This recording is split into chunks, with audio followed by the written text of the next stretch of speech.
Padre, te damos gracias por poder estar reunidos una vez más, estudiando tu palabra, Señor.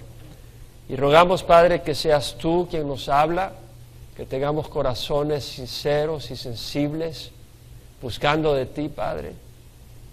Lava nuestra mente, nuestro corazón, danos entendimiento, Señor, lo necesitamos. Necesitamos entender, no solo en la mente, sino en el corazón, como al que pone la mano en el fuego y dice, y me quemé, y no la vuelve a poner porque entendió. Sí tenemos que entender muchas verdades tuyas, Padre. Y también como aquel que puede tomar un vaso de agua cuando está sudando y sabe que eso es bueno, saber lo que es bueno para nuestras almas, Padre Santo. Sé tú en medio de nosotros en el estudio de tu palabra, en nombre de Cristo Jesús. Amén. Se puede sentar, hermanos. Seguimos el estudio de la carta de Pablo a los Romanos, que es una tremenda carta, epístola, de gran enseñanza y de importancia para nuestra fe y nuestro caminar cristiano. Pablo se identifica como siervo de Cristo Jesús. Algunas verdades las repetiré, pues son de bendición. Llamado a ser apóstol, un embajador, un mensajero, un enviado que lleva un mensaje. ¿Cuál mensaje? El del Evangelio. Apartado para el Evangelio de Dios. Y ese es el propósito, apartado para el Evangelio de Dios.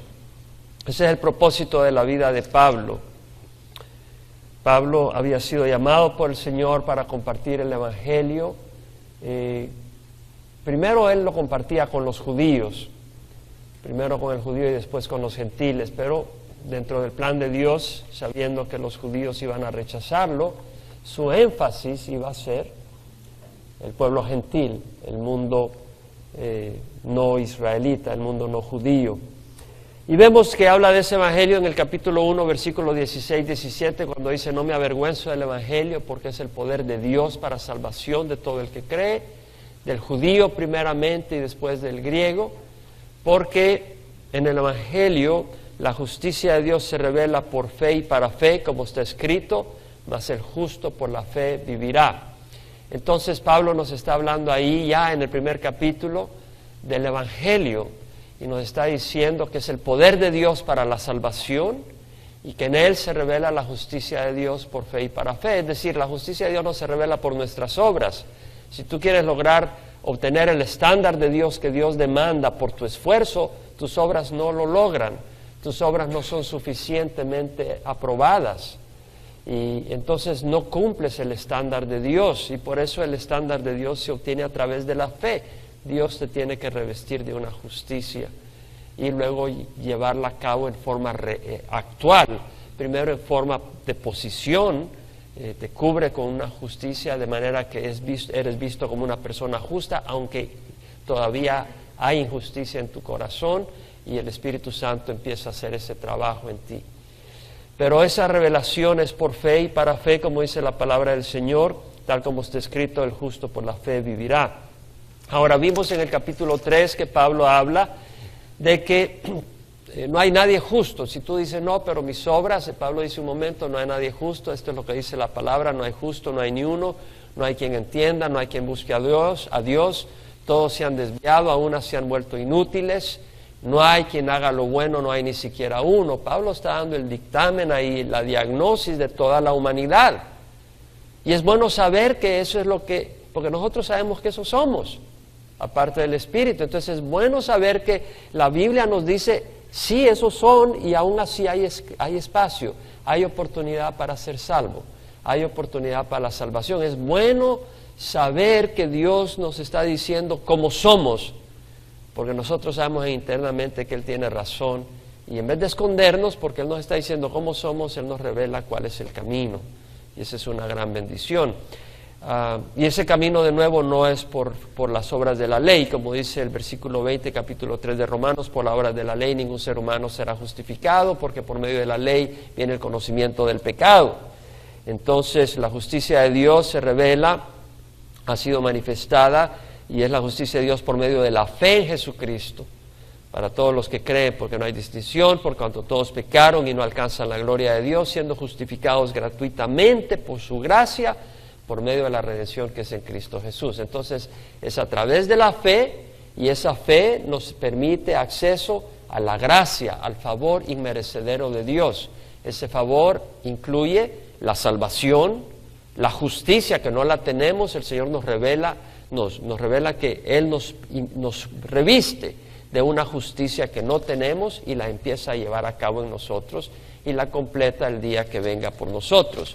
En el capítulo 5 vimos las bendiciones de esa justicia. En los primeros versículos donde dice Pablo, habiendo sido justificados por la fe, tenemos paz para con Dios por medio de nuestro Señor Jesucristo, por medio de quien tenemos entrada por la fe a esta gracia en la cual estamos firmes. O sea, a través de la fe tenemos acceso a los favores de Dios, al perdón de Dios. Un juez no te puede perdonar si no cumples la sentencia. Entonces Jesús la cumplió por nosotros, Él murió en la cruz por nosotros. Entonces, en esta gracia estamos firmes, dice Pablo. Y estudiamos eso hace 2 domingos. Ahora, el domingo pasado empezamos a cubrir el capítulo 6, donde Pablo hace la pregunta retórica: ¿qué diremos? ¿Continuaremos en pecado para que la gracia abunde? Porque Pablo hizo la observación de que Dios trajo la ley nos salva, pero trajo la ley para que el pecado, la transgresión abundara. ¿Por qué era necesario?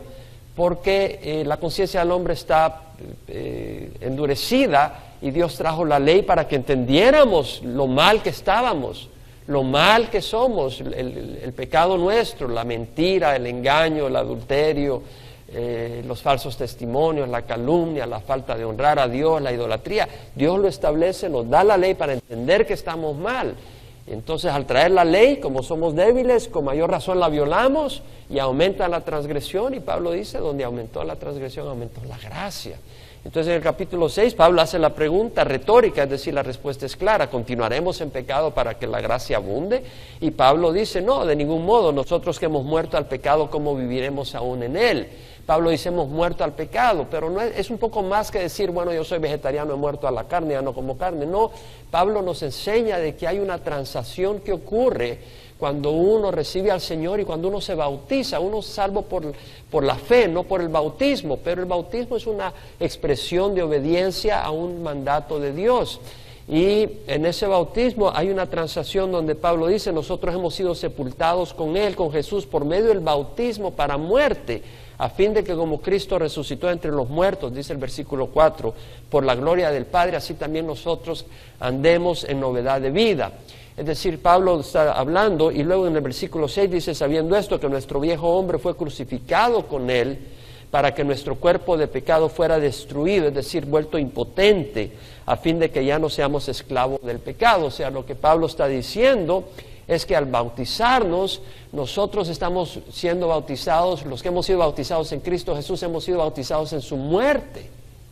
En otras palabras, en el bautismo hemos sido sepultados con Jesús para que así como Cristo resucitó de la muerte por la gloria del Padre, así nosotros andemos en novedad de vida. Pablo está diciendo que ocurre una transacción. Cuando estamos siendo bautizados, el Señor identifica nuestro cuerpo de pecado, nuestra naturaleza pecadora, con el cuerpo de Cristo en la cruz. Y ahí se rompe la esclavitud que había en nuestras vidas al pecado, porque éramos esclavos del pecado, no teníamos poder para vivir una vida libre de pecado. No quiere decir que no tropecemos, pero estábamos viviendo totalmente absorbidos en pecado. Entonces el Señor rompe esa cadena. Y eso es lo que enseña el capítulo 6, los primeros 11 versículos. De hecho, en el versículo 7 dice, el que ha muerto ha sido libertado del pecado. En otras palabras, en esa transacción donde nosotros somos identificados con el cuerpo de Cristo, nuestro cuerpo de pecado ha muerto, dice Pablo, y por lo tanto ya somos libres. Somos libres. Ahora, en el capítulo 6, versículo 12, vamos a continuar. Antes voy a mencionar el versículo 11 del capítulo 6, que ya lo cubrimos la semana pasada, pero quiero usarlo de nuevo como un trampolín. Pablo dice ahí, así también vosotros considerados muertos para el pecado, pero vivos para Dios en Cristo Jesús. La palabra considerado en el griego realmente es contabilizado, que es una palabra más fuerte. En el inglés en el español está demasiado suave. Pablo dice en el versículo 11, así también vosotros considerados, contabilizados, tomad en cuenta, muertos para el pecado, pero vivos para Dios en Cristo Jesús. O en otras palabras, si tú tienes en una cuenta $10,000, pero no lo sabes, si hay una emergencia, no la puedes usar, porque no sabes que lo tienes en tu cuenta. Entonces es importante saber que está en tu cuenta eso. Entonces, cuando hemos venido a Cristo de corazón y le hemos pedido perdón, en nuestra cuenta está la libertad de la esclavitud del pecado. Ya no tenemos que ser esclavos del pecado, somos libres. Y si no lo sabes, es decir, un gavilán ahí que está pequeñito, está corriendo con los pollitos y no sabe volar porque no sabe que es gavilán, ¿verdad? Entonces nosotros, si no sabemos que somos libres, seguimos en el lodo porque no entendemos que no tenemos que seguir ahí. Y es lo que está diciendo Pablo, dice, considerados, tomad en cuenta que estás muerto para el pecado, pero vivos para Dios en Cristo Jesús. Entonces, en los siguientes versículos, Pablo nos va a hablar de la necesidad de caminar en rectitud. Y realmente tomé tiempo ayer, me detuve en los primeros 3 versículos y hasta bastante tarde en el día empecé a seguir con los siguientes y estaba un poco inquieto yo porque no pasaba de los siguientes 3 versículos, pero sentía que tenía que trabajar en eso. Dios tenía algo en mí en esos 3 versículos y lo que quería compartir con ustedes realmente son cosas bien importantes, porque el Señor está hablando acá que hemos sido libertados del pecado, ¿verdad? Pero como que no es nuestra experiencia muchas veces, como que no es nuestra experiencia. Entonces, ¿por qué no es nuestra experiencia muchas veces esto? Entonces no me interesa simplemente dar una enseñanza teológica, ¿no?, sino entender qué está pasando. Vamos a ver qué dice la palabra del Señor. Versículo 12 dice Pablo, por tanto, entendemos la pregunta, entendemos la inquietud que me absorbía ayer un poco. ¿Quién puede decir amén? ¿La entendemos? Nos podemos identificar, ¿verdad? Si Pablo está diciendo somos libres de pecado, ¿por qué a veces estoy ahí que no estoy haciendo lo correcto? ¿Qué está pasando? Entonces para mí es muy importante, si Pablo nos está enseñando aquí la respuesta, me interesa escudriñar eso y realmente digerir y entender. Entonces Pablo dice, por tanto no reine el pecado en vuestro cuerpo mortal para que no obedezcáis sus lujurias, ni presentéis los miembros de vuestro cuerpo al pecado como instrumentos de iniquidad, sino presentaos vosotros mismos a Dios como vivos de entre los muertos y vuestros miembros a Dios como miembros de justicia, como instrumentos de justicia. Entonces, ¿qué nos está diciendo aquí Pablo? Por tanto, no reine el pecado en vuestro cuerpo mortal. Y la palabra reine acá en el griego es reinar, ser rey, gobernar. Y Pablo está diciendo que el pecado no gobierne tu vida. Y el pecado puede ser la inmoralidad, puede ser criticar a otros, puede ser la amargura, el odio, el resentimiento, puede ser la codicia, puede ser la idolatría, puede ser la arrogancia. Todas esas son cosas pecaminosas y Pablo dice que no reine en vuestro cuerpo mortal y luego dice para que no obedezcáis sus lujurias. Y la palabra lujuria quiere decir deseos, apetitos a lo prohibido. Hay cosas que no son aprobadas por Dios para nuestras vidas. Entonces Pablo está diciendo, no reine el pecado en vuestro cuerpo mortal para que no obedezcáis sus lujurias. Y luego dice, ni presentéis los miembros. Y la palabra presentar acá quiere decir poner a la par, poner a la disposición, estar a la mano, presentarse un siervo ante su amo para hacer su voluntad. Entonces Pablo dice, no presentéis los miembros de vuestro cuerpo al pecado como instrumentos de iniquidad. ¿Cuáles son esos miembros? Nuestras manos. No las usemos para iniquidad, nuestros labios, no las usemos para iniquidad, nuestros ojos, no los usemos para iniquidad, nuestros oídos, no los usemos para iniquidad, no los usemos para oír cosas malas, no usemos nuestros labios para decir cosas malas, no usemos los labios para dar cariño donde no corresponde, no usemos nuestros pies para entrar a donde no debemos, No usemos nuestros pies para huir de donde no debemos de huir, de las responsabilidades que tenemos que tomar. No usemos nuestra cabeza, nuestras mentes, para maquinar cosas malvadas. Entonces Pablo está diciendo, no os presentéis los miembros de vuestro cuerpo al pecado como instrumentos de iniquidad, sino presentaos vosotros mismos a Dios como vivos entre los muertos. Es decir, estábamos muertos, incapaces de hacer las cosas de Dios. Y ahora que hemos resucitado en Cristo Jesús, presentémonos a Dios como vivos, vivos para hacer su voluntad. Entre los muertos, los demás están muertos, no tienen el poder para hacer el bien. Pueden tener el deseo, pero no tienen el poder porque no han recibido a Cristo Jesús, no han sido libertados. Para recibir a Cristo Jesús tenemos la promesa de la libertad. Es una promesa. Entonces dice, presentaos vosotros mismos a Dios como vivos entre los muertos y vuestros miembros a Dios como instrumentos de justicia. Ahora luego dice, porque el pecado, versículo 14, no tendrá dominio sobre vosotros, porque no estáis bajo la ley, sino bajo la gracia.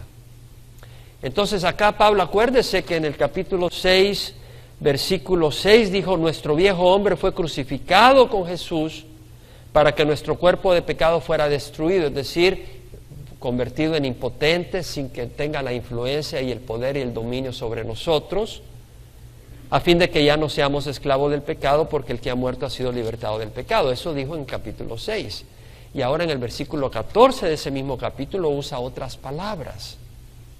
Las palabras anteriores eran, estás muerto al pecado, ya eres libre para no seguir pecando, está diciendo. Pero ahora lo vuelve a decir en otras palabras, el pecado no tendrá dominio sobre vosotros, porque no estáis bajo la ley, sino bajo la gracia. Ahora lo vamos a personalizar. El pecado no tendrá dominio sobre mí, porque no estoy bajo la ley, sino bajo la gracia. Vamos a ver qué significa esto realmente. Cuando Pablo dice, no estamos bajo la ley, y por eso el pecado no tiene dominio sobre mí, es porque cuando estoy bajo la ley lo único que hace es mostrarme lo que es el estándar de Dios. La ley no me da el poder para cumplirla. La ley no me hace capaz de poder cumplirla. Simplemente me frustra, porque me hace sentir que realmente no puedo alcanzar a Dios. Eso es lo que hace la ley. La ley depende del hombre y de la obra del hombre, que el hombre tenga el poder de cumplirla. Eso es estar bajo la ley, y no tenemos el poder para cumplirla. Entonces, por eso dice, el pecado no tendrá dominio sobre mí, porque no estoy bajo la ley. Si estuvieras bajo la ley, estás en problemas, porque la ley te muestra lo que tienes que hacer. Y tal vez tú dices, he recibido al Señor, y sigues estando bajo la ley. Ok, para que Dios me siga probando, yo no puedo hacer esto, yo no puedo hacer esto, yo no puedo hacer esto, yo no puedo hacer lo otro, yo tengo que hacer esto, yo tengo que hacer lo otro. Estás bajo la ley, estás queriendo lograr la aprobación de Dios por lo que haces. Wrong, equivocado. Tú no puedes lograr la aprobación de Dios por tus obras. Entonces dice, y cuando estás tratando de lograrla de esa manera, vas a estar derrotado, porque no puedes. No puedes, amén. Entonces, y sigues de la misma manera tratando y continúas de la misma manera. Entonces Pablo dice, no, el pecado no tendrá dominio sobre ti, porque no estás bajo la ley. Olvídate de la ley por un segundo. Estás bajo la gracia. ¿Qué quiere decir estar bajo la gracia? Porque si dice que el pecado no tendrá dominio sobre mí porque estoy bajo la gracia, quiero entender eso. Porque es como estar en un laberinto. Si tú te sabes intelectualmente cuál es la salida del laberinto, pero no entiendes cuál es esa salida, de nada sirve. Las coordenadas de la salida está a 3 metros a tal lugar, a 20 metros al norte, y no sabes cuál es el norte, cuál es el sur, y no sabes hallar la salida. Entonces tenemos que entender cuál es esa salida. ¿Qué quiere decir cuando Pablo dice no está bajo la ley, sino bajo la gracia? Bueno, estar bajo la gracia quiere decir que la obra libertadora no es mi esfuerzo. Para ser libre del pecado no es mi esfuerzo. ¿Me explico? Cuando es bajo la ley, para ser libre del pecado es mi esfuerzo. Cuando estoy bajo la gracia ya no es mi esfuerzo para ser libre del pecado. ¿Quién dice gracias, Dios mío? ¿Verdad? Qué hermosa esa respuesta. Si ya no es bajo mi esfuerzo, gracias Señor, porque con mi esfuerzo yo no puedo. Entonces dice, es bajo la gracia, ya no es por mi esfuerzo, es Dios quien hace la obra libertadora. Veamos en 1 Pedro 2:24, no vayan ahí porque tengo muchos versículos más, pero se lo voy a decir. Pedro dice, Él mismo llevó nuestros pecados en su cuerpo sobre la cruz. ¿Qué tuviste que hacer tú ahí? Nada, Él mismo llevó nuestros pecados. ¿Están incluidos los tuyos? Ok, Él mismo llevó nuestros pecados en su cuerpo,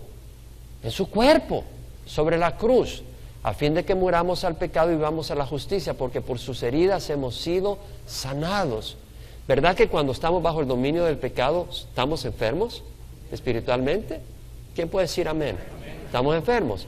Entonces el Padre dice, por sus heridas hemos sido sanados. Ahí no está hablando físicamente, porque está hablando de pecado, ¿no? Él mismo llevó nuestros pecados en su cuerpo sobre la cruz, a fin de que muramos al pecado y vivamos a la justicia, porque por sus heridas hemos sido sanados. Está hablando de sanidad espiritual. Él es el que nos da esa sanidad. Vamos a seguir trabajando en esto. Ahora, cuando recibimos al Señor, ¿quién hizo la obra para que seamos salvos? Cristo en la cruz. El problema que tenemos es que después de recibir al Señor decimos, hoy voy a probar, Señor, que te pertenezco y voy a empezar a caminar bajo la ley. ¿Verdad que eso es lo que hacemos? Eso es exactamente lo que hacemos. No hagas esto, no toques, toca, haz, no hagas, para poder mantener la aprobación de Dios. Wrong, equivocado. No es lo que Dios nos está enseñando. En Romanos 5 estuvimos viendo los beneficios de la justicia que Dios nos da. Pablo dice, por tanto, habiendo sido justificados por la fe,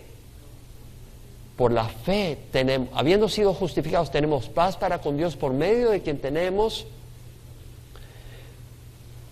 para con Dios por medio de nuestro Señor Jesucristo, por medio de quien hemos obtenido entrada por la fe a esta gracia, en la cual estamos firmes. Es decir, habiendo sido justificados por la fe, tenemos paz para con Dios por medio de nuestro Señor Jesucristo, por medio de quien tenemos entrada por la fe a esta gracia. Entramos a un lugar a donde ahí no salgo, dice Pablo, que es la gracia. La gracia es el favor inmerecedero de Dios.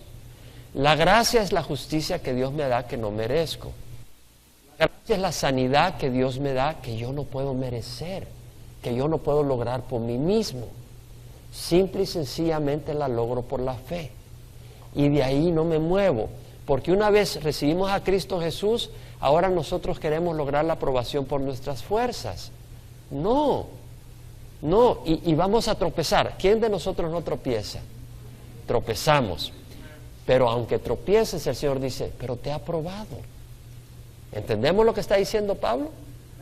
Está diciendo, yo sé que tropezaste, yo sé. Pero yo sé que quieres caminar. Y sé que tienes problemas. Sé que te cuesta, sé que es difícil, pero yo te he aceptado, yo te he aprobado por la gracia, ¿no? Y no solo te he aprobado, yo te voy a ir ayudando a caminar. Eso es lo que está diciendo el Señor.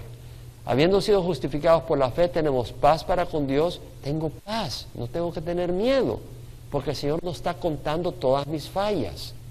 Habiendo sido justificado por la fe, tengo paz para con Dios por medio de nuestro Señor Jesucristo. Por medio de quien tenemos entrada por la fe a esta gracia, en la cual estamos firmes, de ahí no me muevo. Y cuando te mueves empiezas a ser arrogante. ¿Quién de nosotros no lo ha hecho? Llevo una semana buena. Mis ojos no se desviaron para nada. Mis labios hablaron perfecto porque tenía laringitis y no podía hablar. Mis oídos no oí nada malo porque estaban congestionados. Y mi mente no la usé para nada malo porque andaba un dolor de cabeza tan grande que lo único que podía decir es, Señor, córtame la cabeza. Entonces, llevaste esa semana tan buena que cuando llegaste a la iglesia empezaste a ver a medio mundo. ¿Cómo te fue, hermano? ¿Viviste en victoria? Necesitas el Espíritu. Y empiezas a juzgar a medio mundo. Y no es así. Entonces, Pablo nos dice, habiendo sido justificados por la fe, tenemos paz para con Dios por medio de nuestro Señor Jesucristo, por medio de quien tenemos entrada por la fe a esta gracia en la cual estamos firmes. Entonces, no nos salgamos de esa gracia. Ahora, número 2, Pablo dice ahí, y nos gloriamos en la esperanza de la gloria de Dios. ¿Verdad que dice eso? 5:2, y nos gloriamos en la esperanza de la gloria de Dios. Ya cubrimos lo que significa eso. Nos regocijamos en la esperanza de que un día veremos a Jesús glorioso y que Él nos va a dar un nuevo cuerpo y que Él nos va a dar la entrada al reino celestial y que nos va a abrazar. Qué lindo todo eso. Entonces nos gloriamos en la esperanza. Aquí viene otro punto. No nos mantenemos libres del pecado por la ley, pero sí por la esperanza. ¿Sí me entiende? Si tú estás tratando de mantenerte libre del pecado, viendo la ley y diciendo, Señor, tengo que mantenerla, no la vas a hacer. Pero si pones los ojos en la esperanza que tenemos, me llamó la atención porque es uno de los versículos que tengo, en uno de Juan 3, 1-3, que dice Juan, mirad cuán gran amor nos ha otorgado el Padre para que seamos llamados hijos de Dios, y eso somos. Por eso el mundo no nos conoce, porque no le conoció a Él. Amados, ahora somos hijos de Dios y no se ha manifestado lo que habremos de ser, pero sabemos que cuando Él se manifieste seremos semejantes a Él porque le veremos tal como Él es. Y luego dice, y todo el que tiene esta esperanza puesta en Él se purifica así como Él es puro. ¿Sí? Lo que está diciendo es, si tú pones tus ojos no en la ley, pero en Jesús, y que tú eres hijo de Dios, y pones a pensar que eres hijo de Dios, ¿y qué significa el ser hijo de Dios? Eres hijo de Dios, llevas la imagen de Dios, no colgando, sino en tu persona, y Dios desea que tú muestres esa gloria, porque eso es lo que eres.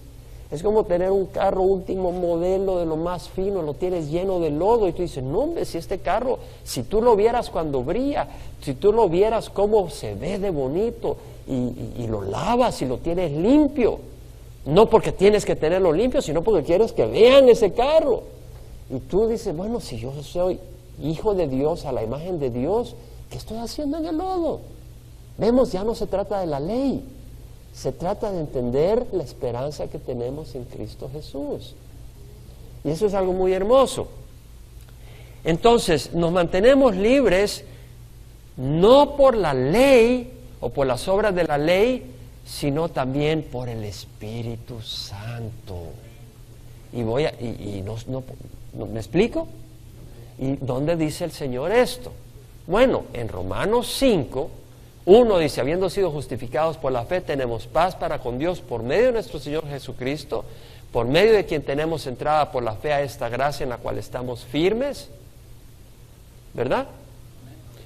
Y luego dice, y nos gloriamos en la esperanza de la gloria de Dios, y no solo esto, sino que también nos gloriamos en las tribulaciones, sabiendo que las tribulaciones producen paciencia, la paciencia carácter probado, el carácter probado esperanza. Ya estudiamos las palabras esas hace unos 2 domingos con una mejor traducción.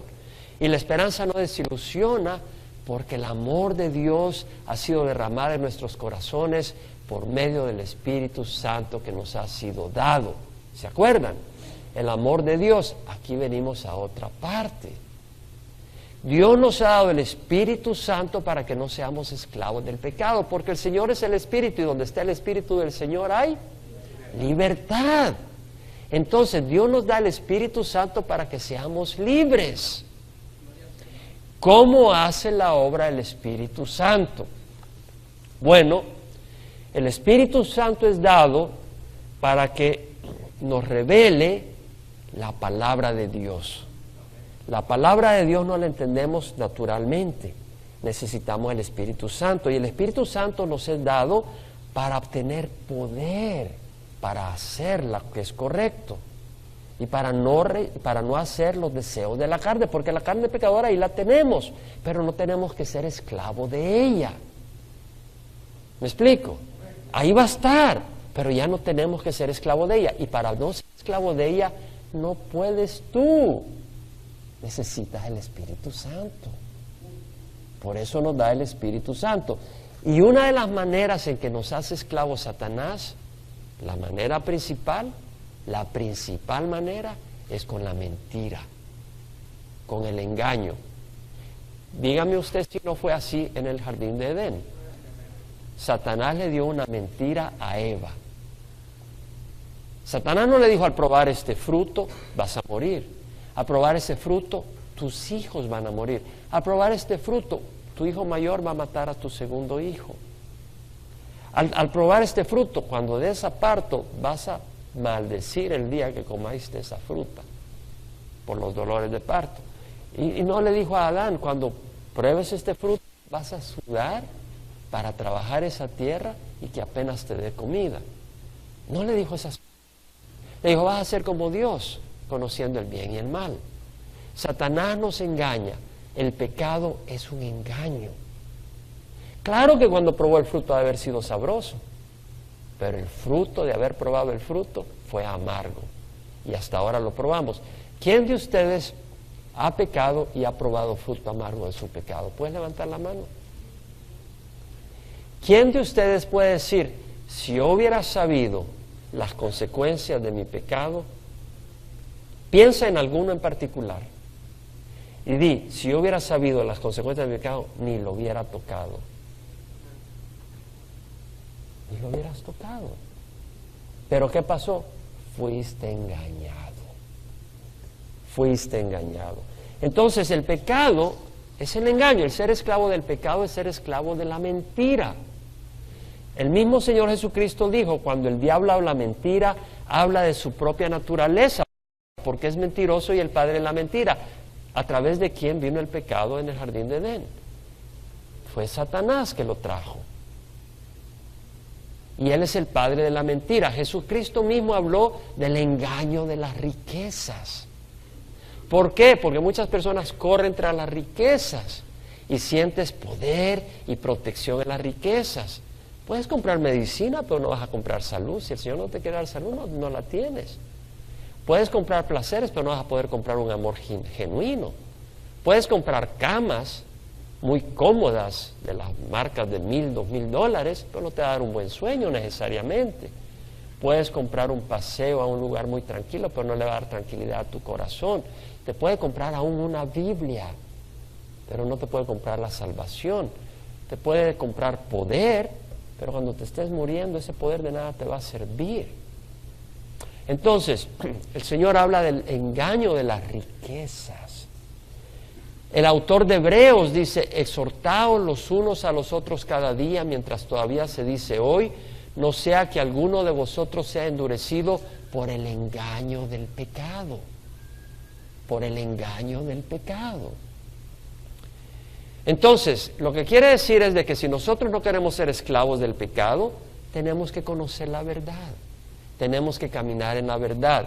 Jesucristo, clamándole al Padre antes de morir, le dijo: Padre, santifícalos en la verdad. Tu palabra es verdad.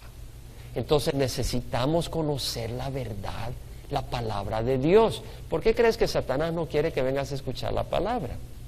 Porque si no escuchas la palabra, vas a estar bombardeado con el engaño de Satanás y ser esclavo de Satanás. Jesucristo dijo: yo soy la vid verdadera, mi Padre es el viñador. Toda rama que no da fruto la quita, y toda rama que da fruto la poda para que dé más fruto. Vosotros ya estáis limpios por la palabra que os he hablado.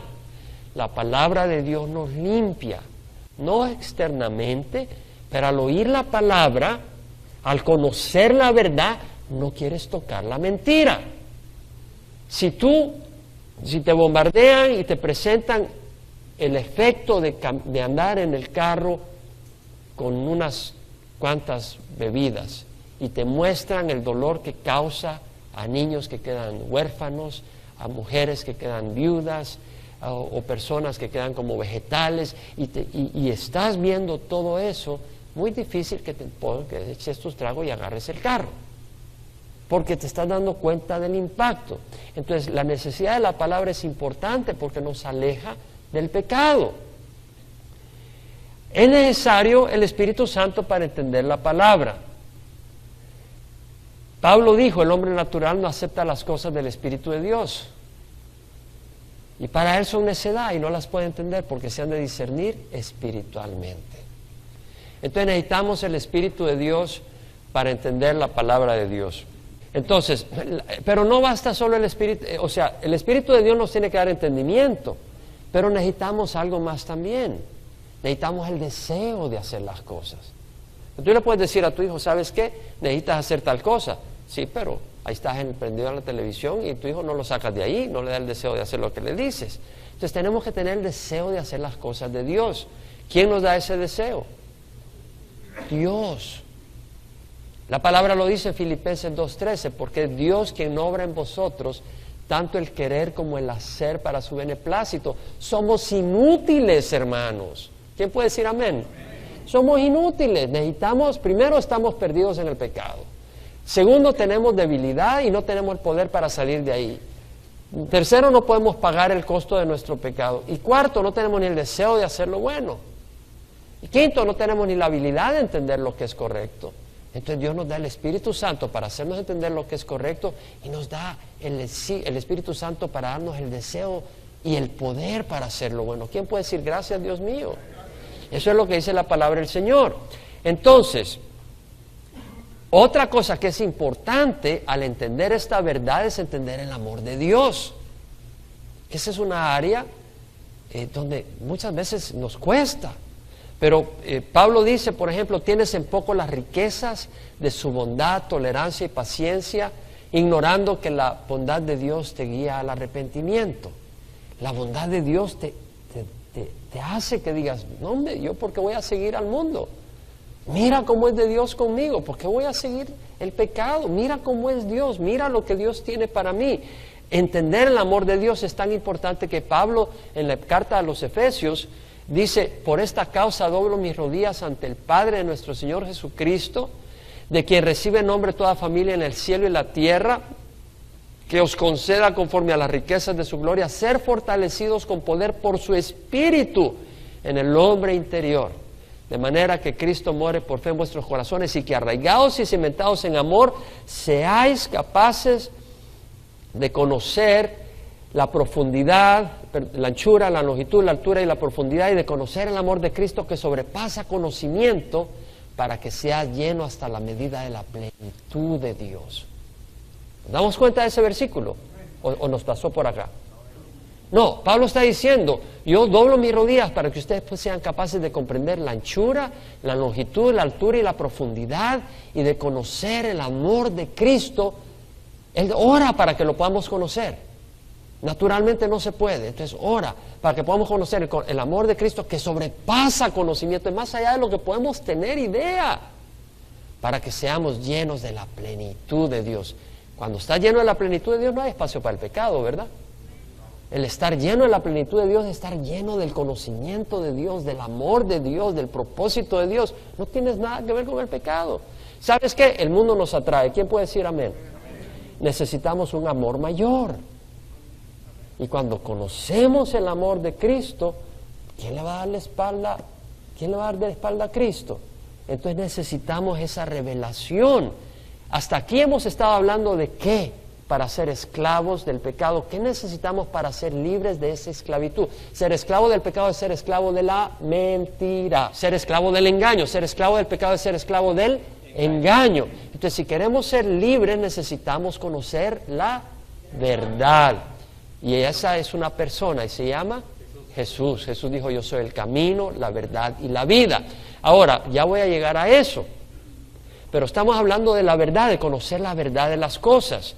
Jesucristo le dijo a los judíos que habían creído en Él, si ustedes permanecen en mi palabra, verdaderamente son mis discípulos y conoceréis la verdad y la verdad os hará libres. Y ellos se molestaron. Y algunos de ustedes se pueden molestar. ¿Cómo dice que son? Yo soy esclavo del pecado. Jesucristo, ellos lo dijeron a Jesús. ¿Cómo dice que seremos libres si no hemos sido esclavos de nadie? Somos descendientes de Abraham. Se habían olvidado que habían estado en Egipto de esclavos. Pero Jesús le dijo, el que comete pecado es esclavo del pecado. Y el esclavo no queda en casa para siempre, pero el Hijo permanece para siempre. Si el Hijo os hace libres, seréis verdaderamente libres. Entonces, Cristo es la verdad. Cristo nos hace libres. Al recibir a Cristo Jesús, al pagar Él en la cruz, por nuestros pecados nos liberó del pecado. Al pagar en la cruz nos liberó del pecado, de la muerte. Y la verdad de Él y la verdad de su palabra, de todo lo que estamos estudiando, nos mantiene libres. ¿Sí me explico? Pero como estamos hablando no solo de conocimiento intelectual, sino de una persona, para mantenerte libres tienes que mantener una relación con aquel que libera, que se llama Jesús. Es a través de la oración. La oración. Entonces quiere decir de que si tú solo te sientas y escuchas la palabra, pero no tienes una vida de oración, no eres libre porque solo tienes conocimiento mental de algunos conceptos, pero no tienes una reunión continua con Jesús. Y aquí venimos al segundo punto. Somos libres por gracia, pero debemos de estar vigilantes y alerta para no perder esa libertad. ¿Sí me explico? Es decir, somos libres, pero podemos perder esa libertad. Antes no la podías perder porque eras esclavo. Pero cuando eres libre, porque Jesús te hace libre, cuidado, porque hay alguien que te quiere volver a encadenar. Y ese alguien es Satanás. En 1 de Pedro 5:8, Pedro dice, sed de espíritu sobrio, estad alerta. Vuestro adversario, el diablo, anda como león rugiente buscando a quien devorar. Estad alerta. Satanás anda como león rugiente buscando a quien devorar. Va a devorar a los que no le pertenecen. Los que ya tienen en su jaula no necesita buscarlos, pero está buscando más. Entonces tenemos que estar nosotros alerta. ¿Cómo? Con la palabra de Dios, estudiándola, leyéndola, recordando estas verdades que son tan importantes. No estamos hablando de cumplir la ley, estamos hablando de la palabra de Dios, de estas verdades, del fruto de las cosas. Entonces, en Efesios 6, 10 al 11, Pablo dice, fortaleceos. O sea, eres libre, pero tienes que mantenerte fuerte para no caer en esclavitud.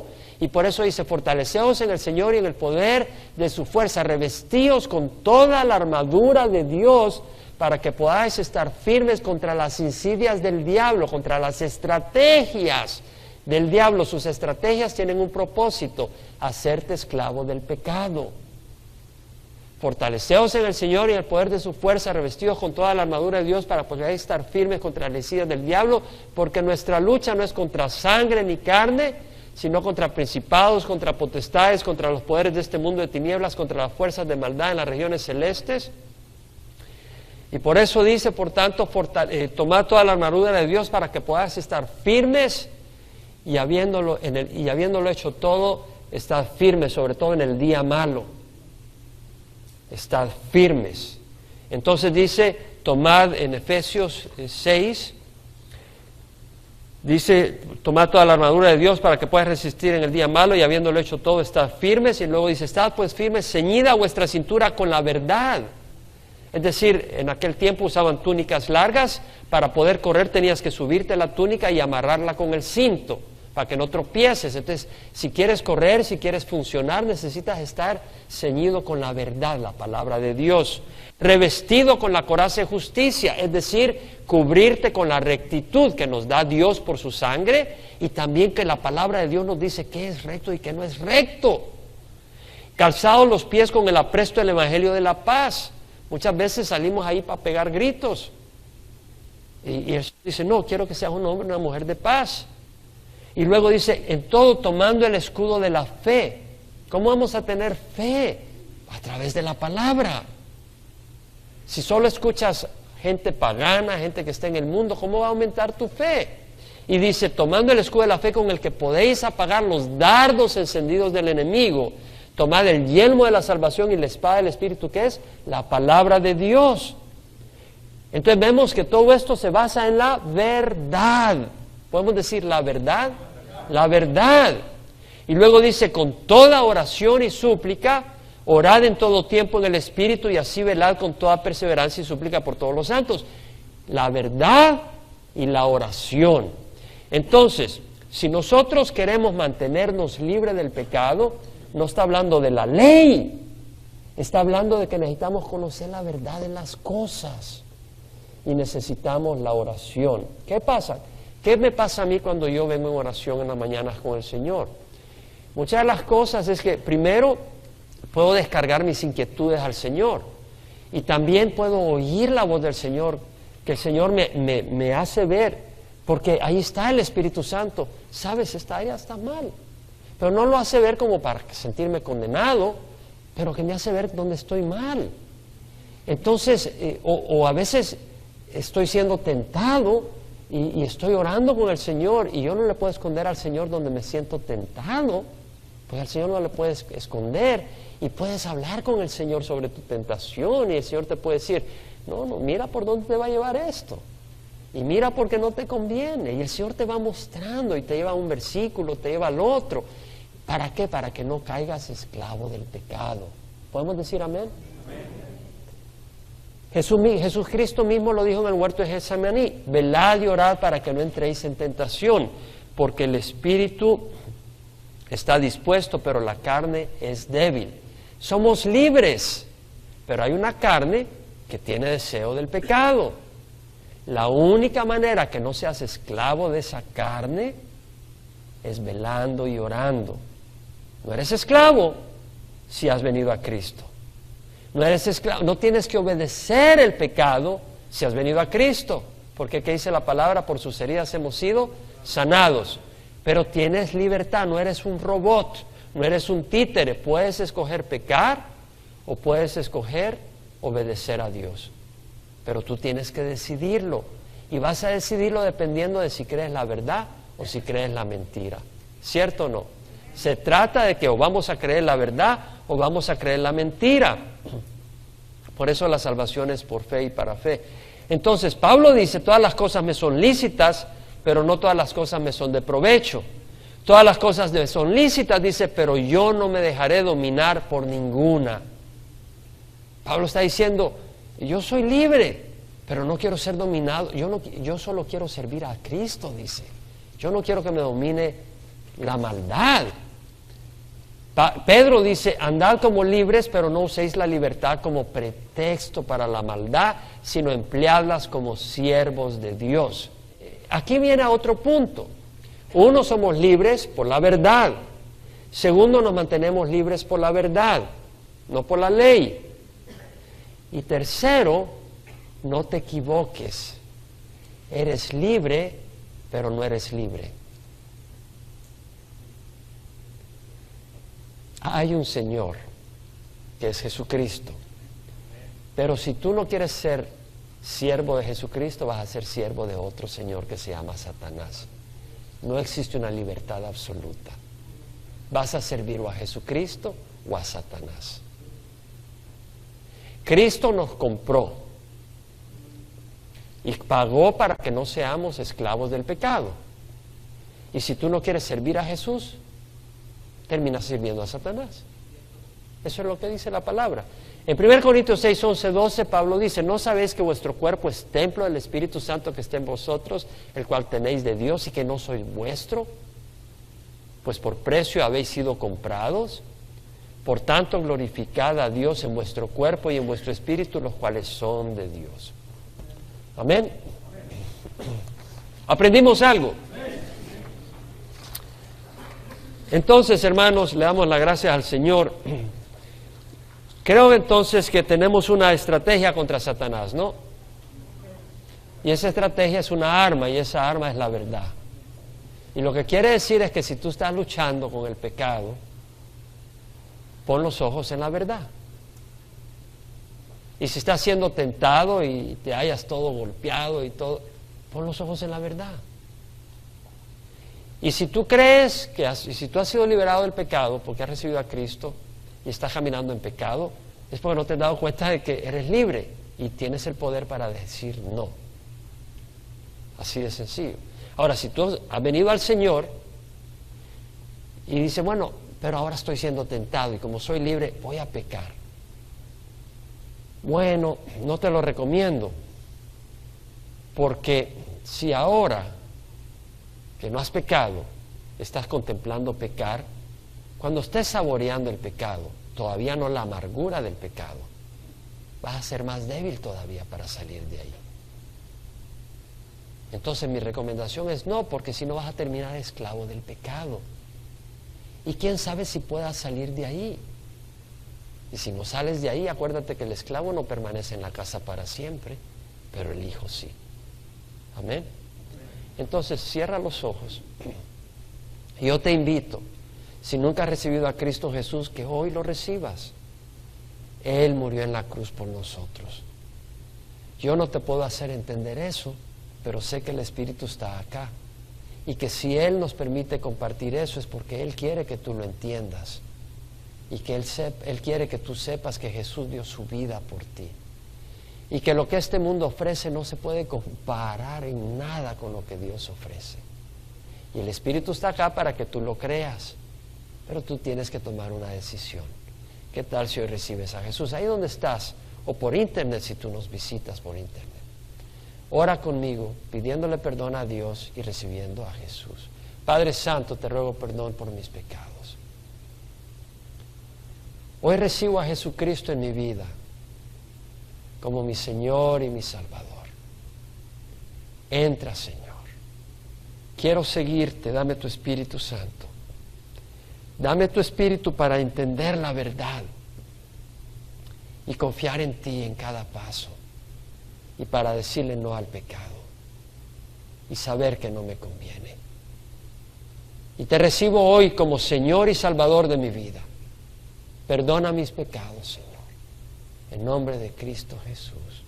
Amén. Padre, te ruego por aquellos que han orado esta oración, que tu Espíritu sea derramado sobre ellos, entiendan el llamado que hace sobre ellos, y los bendigas y los guíes a una congregación, si no están locales acá, a donde estén, en una congregación donde se enseñe su palabra, tu palabra, y donde puedan ser guiados. Y ahora quiero orar por los demás.